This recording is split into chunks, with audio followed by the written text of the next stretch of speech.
Xin chào mọi người, mình là Viết Dũng, giáo viên của trình độ Sophomore tại TheIELTS Workshop. Và hôm nay trong chuyên mục IELTS for Skills, chúng mình sẽ cùng tìm hiểu các câu hỏi trong bài thi IELTS Speaking Part 3 cũng như là các cụm hoặc là cấu trúc mà mọi người có thể dùng để mà giúp tăng điểm trong phần này của bài thi nhé. Đầu tiên chúng ta có những câu hỏi dự đoán.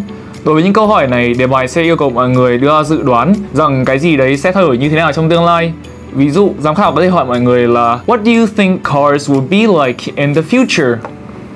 Đối với những câu hỏi này, chúng ta có thể trả lời là I think cars will be radically different in the future. Hoặc là I believe cars will be transformed in the future. Điều có nghĩa là xe ô tô sẽ thay đổi rất nhiều trong tương lai. Ngoài ra, chúng ta cũng có thể nói là xe ô tô sẽ hướng tới cái gì đấy trong tương lai. Chẳng hạn như là Well, I believe cars will move towards eco-friendliness in the future. Tiếp theo chúng ta có những câu hỏi so sánh. Các câu hỏi này sẽ yêu cầu mọi người so sánh sự khác biệt giữa cái A và cái B.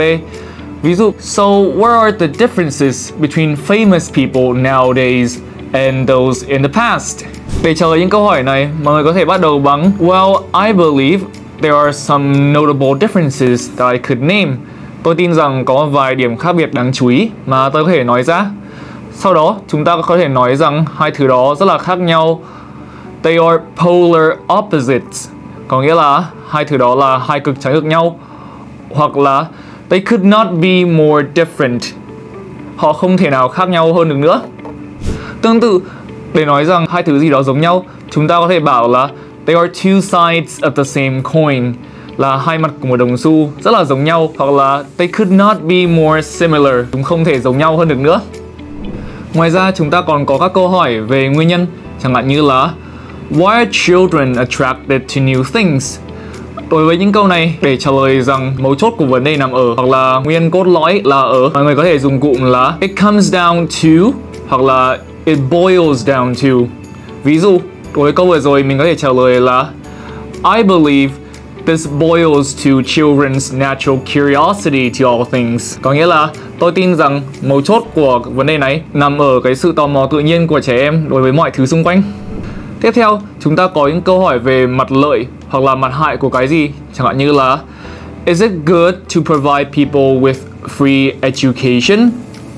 Đối với những câu hỏi này, để trả lời rằng cái gì đó có cả lợi và hại thì mọi người có thể gọi nó là a double-edged sword, có nghĩa là một con dao hai lưỡi. So for this question, you could answer, well, in my opinion, providing free education to people would be a double-edged sword. Và cuối cùng, chúng ta có những câu hỏi về tầm quan trọng, chẳng hạn như là Is it important to have some common interests or hobbies when making friends? Để mà nói rằng cái gì đó rất quan trọng trong những câu hỏi như thế này, chúng ta có thể dùng cụm là play a crucial role in something. Có nghĩa là đóng một vai trò quan trọng trong cái gì, hoặc là is of significant importance to something. Có nghĩa là cái gì đấy có một tầm quan trọng đáng kể đối với cái gì. So for this question, if I were to agree, I could say, well, I believe that having shared interests or hobbies plays a crucial role in forming a friendship. Có nghĩa là tôi tin rằng có sở thích chung thì đóng một vai trò rất quan trọng trong việc kết bạn. Và vừa rồi là 5 dạng câu hỏi trong bài thi IELTS Speaking Part 3 và những cụm hoặc là cấu trúc ăn điểm mà người có thể dùng để giúp cải thiện điểm của mình trong bài thi Speaking. Và một lần nữa mình là Viết Dũng và hẹn gặp lại các bạn trong những video lần sau.